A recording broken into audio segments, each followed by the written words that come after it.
Justamente le iba a preguntar eso. Digo, yo creo que sería muy legítimo, como pudo haber ocurrido, no sé si ocurrió así, cuando ustedes lo convocaron en los gobernantes de los Emiratos Árabes o de Arabia Saudita o de otros países, ocuparse usted de, como decía antes, compaginar su idea con el propósito para el cual lo llamaron los gobernantes de esos países, levantar ese edificio de la mejor forma posible, porque yo supongo uno siempre quiere verse reflejado en las cosas que hace con placer, e irse del país y desinteresarse de lo que pasa después como consecuencia. Es difícil no verlo a usted como un uruguayo, arquitecto, por muchas razones. Adiós, gracias.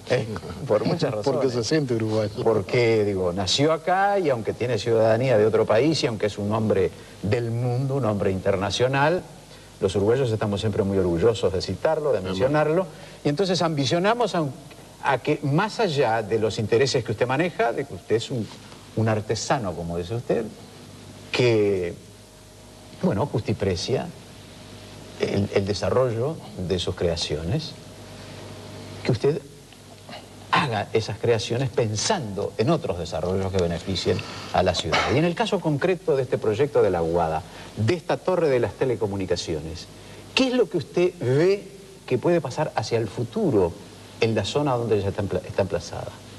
Porque es una pregunta que los montevideanos nos hacemos. Sí. ¿Y esto no va a quedar como una aguja hincándose sobre el cielo, sobre el espacio de Montevideo y rodeado de todas esas cosas viejas que no van a evolucionar, que no van a cambiar?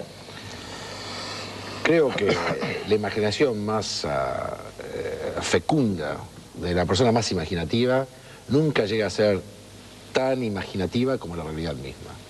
Si pensamos lo que fue Montevideo en 1900 y lo que se construyó en Montevideo en todo este siglo XX, creo que nos va a dar un poco la imagen de lo que puede empezar a pasar en el siglo XXI que empieza ahora.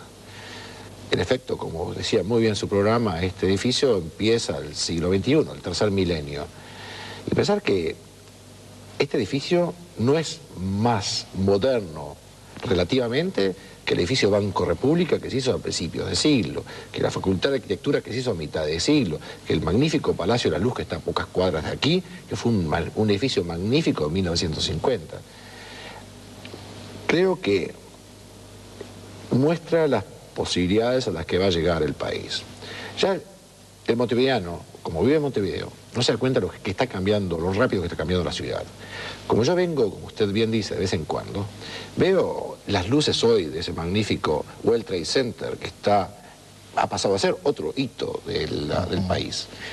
Estoy esperando ver con ganas la inauguración del Hotel Carrasco, ese edificio magnífico que estoy seguro de una forma muy creativa se va a reciclar. Para no hablar de todas las construcciones que se están haciendo en este país, que no las vemos porque estamos adentro del bosque y no podemos ver los árboles.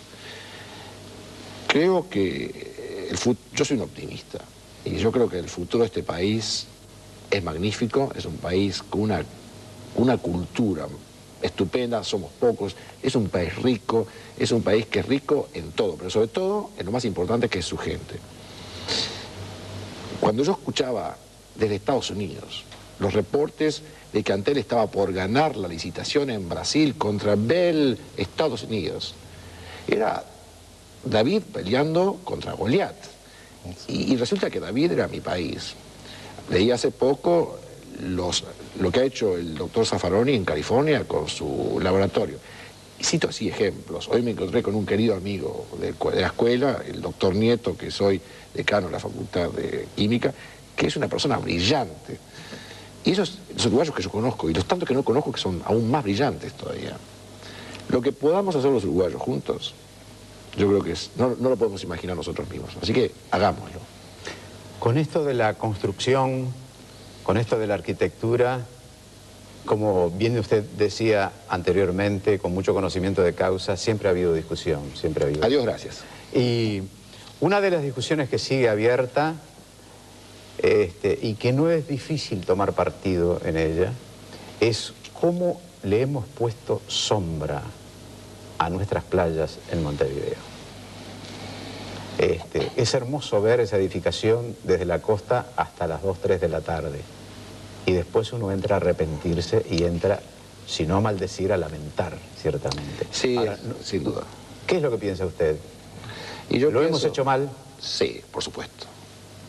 Creo que el uruguayo, el montevideano, cada uno de nosotros individualmente, somos culpables de no haber respetado el legado del pasado. Lo que se destruyó en Pocitos, lo que se destruyó en la Ciudad Vieja, lo que se destruyó en todo este país, en todas estas ciudades que habíamos recibido de nuestros padres, nuestros abuelos, nuestros bisabuelos, es injustificable. Hoy lo sabemos. Hoy creo que somos más conscientes de eso. Imagínense que en Roma hubieran tirado abajo el Coliseo. Hemos hecho tirado. Destruimos una fortaleza en la Ciudad Vieja que debe haber sido magnífica. Nos queda esa puerta, que es hoy un monumento. La arquitectura estupenda que se tiró abajo, vamos a no hablar porque es triste. Y en efecto, Pocitos se sustituyó eso por edificios muy cómodos, muy lindos. Pero, ¿por qué vamos a París? Porque París está la parte histórica. Cuidado, quizás París no es el mejor ejemplo, porque el señor Haussmann vino con sus bulldozers también. Pero sustituyó un París quizás un poco difícil, medieval, con ese París del 1800. Nosotros no hicimos lo mismo. Creo que no lo vamos a hacer más. Creo que hay una conciencia hoy, a fin de siglo, al principio del nuevo milenio, que edificios como el Teatro Solís, casas viejas de la Ciudad Vieja, no son nuestros. Van a ser de las generaciones que vienen, que nos van a seguir, y vienen de generaciones precedentes.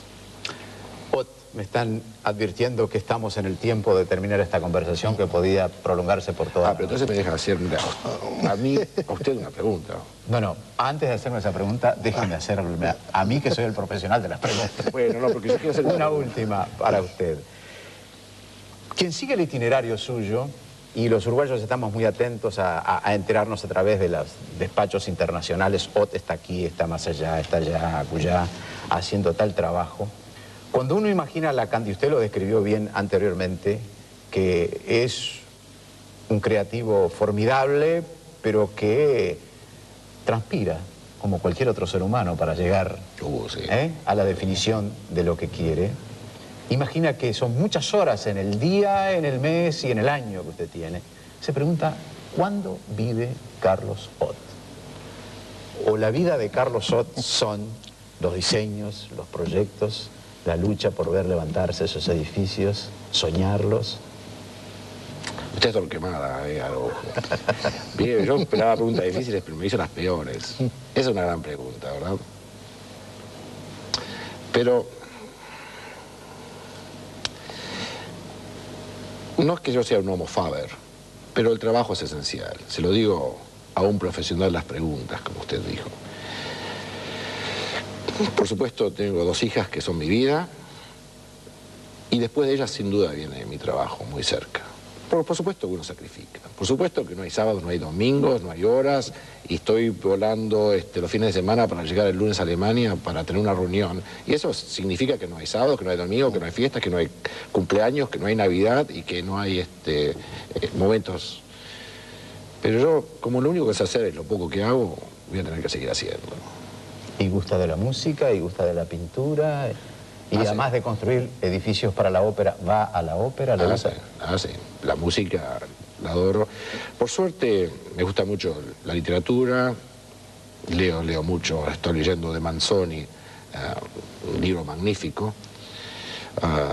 Me encanta la historia, me encanta la política, porque creo que el arquitecto, no vive en su Torre de Marfil. Para hacer un proyecto de arquitectura usted tiene que saber la literatura de ese país, tiene que saber la música del país. Cuando usted llega a La Habana y ve ese modus vivendi, esa mentalidad, la arquitectura de La Habana tiene que ser muy diferente que la arquitectura de Manhattan. Claro, quizás hay ciertos trazos que usted dice, bueno, acá Ott ya hizo su garabato, es un mamarracho, pero yo espero que mi arquitectura en los Emiratos Árabes sea algo diferente de la arquitectura en Montevideo. Y creo que si el arquitecto fuera solamente arquitecto, y sea solamente los borrones, como usted dice, haría la arquitectura fuera del contexto en el cual vive. Y la arquitectura finalmente quizás un espejo de la vida de todos. Y yo creo que el creador, el escritor, el músico, el actor, el fotógrafo, son intérpretes, están viendo nuestra realidad. Y yo espero que en la arquitectura que yo hago, estoy mostrando un poco la arquitectura del uruguayo, de un canario como soy yo, del Uruguay. Muy bien. Ahora le puedo hacer la pregunta, ¿y usted qué opina de la Torre de Antel? ¿De la Torre de Antel? Le voy a decir lo que usted me dijo varias veces esta noche. Es la peor pregunta que me podía hacer. No me venga con la respuesta. La Torre de Antel es algo que lo estamos viendo muchos uruguayos a través de muchos prejuicios. Yo le voy a dar una contestación que puede arruinar mucho mi imagen esta noche, pero se le voy a dar la más sentida, la más auténtica. Yo creo que el pecado de los uruguayos es que no nos permitimos pensar en grande. El think big de los americanos, de los ingleses, no nos lo permitimos muchas veces. Y creo que nosotros, es una demostración, es lo que es usted hoy en el mundo y lo que usted está haciendo aquí en el Uruguay, creo que ese es el gran pecado nuestro. Y el medir las cosas por el costo inmediato y no tener la paciencia de mirarlo en la proyección histórica. ¿Se da cuenta si nos pusiéramos hoy libreta en mano a evaluar lo que salió el Palacio Legislativo, lo que salió el Palacio tal, lo que el Palacio Lapido, lo que salió tal o más cual edificio histórico del Uruguay? Bueno, dinamitaríamos todo y condenaríamos a una cantidad de personajes de nuestra historia, digamos, los calificaríamos de la peor manera. Y sin embargo, son la gente que ha ido construyendo este Montevideo, que sigue teniendo una escala humana hermosísima, que los argentinos o los europeos o los americanos que vienen acá, a pesar de los problemas que hoy tenemos con este tema de la delincuencia que todos pensamos que va a ser transitorio, el tema de la seguridad pública, se asombran con ese pasar uno al lado del otro, nombrarse con el nombre de pila, conocerse por el apodo, saludarse, darse la mano, darse un beso. Eso que los montevideanos lo podemos vivir. Y en lo cual está ensamblado toda esa cosa que con el paso del tiempo lo ha ido haciendo mucha gente. Yo creo que la Torre de Antel, por supuesto que hay enormes necesidades en el país, ¿no? Que hay déficits sociales muy importantes, que el país está pasando por efectos de hechos internacionales y quizá por errores que también hemos cometido nosotros, está pasando por dificultades que azotan fuertemente a algunos sectores de la población. Pero yo no creo que con el precio, con el costo de la Torre de Antel pudiéramos corregir todas esas cosas. Entonces, me parece que tenemos que pensar un poco en grande. Exigir que los gobernantes traten de corregir esos déficits mediante otros mecanismos, pero mirar a la Torre de Antel como una perspectiva muy importante que se abre al país. Espero que me entiendan los amigos televidentes que pudieran estar esperando una contestación de pronto más demagógica, como decir, yo no lo hubiera hecho y hubiera primero construido lo que se necesita, más comederos escolares, más escuelas, más liceos, pero yo creo que con ingenio los gobernantes pueden hacer eso y tienen otras fuentes a las que apelar para financiar eso, ¿no? Pero, ojo, ¿por qué obligó a la teleaudiencia a escuchar mis tontas respuestas cuando lo más interesante fue la pregunta que yo le hice y la respuesta que usted dio? Cambiemos los lugares, entonces. Muchas gracias. No, es cierto. Estoy de acuerdo que todos ellos están de acuerdo conmigo. Una de estas noches lo vamos a invitar a que vuelva por acá para seguir hablando de todo esto, y además de la gente que usted ha conocido, de los personajes y de las personalidades que usted ha conocido en el mundo. Que era un capítulo que lo queríamos tratar esta noche, como hablar con usted de la necesidad de un medio de transporte como un metro, por ejemplo, que yo sé que lo quiere el intendente de Montevideo, que usted también sueña con construirlo en Montevideo y que posiblemente antes de que nos vayamos de la primera década del próximo milenio, el próximo siglo, podamos estar viendo eso transitar. Pero en fin, hablaremos otro día. Será un gusto. Lo mismo que con el doctor Erro. ¿Cómo no? Muchas gracias. Siempre no. A usted. Volvemos enseguida.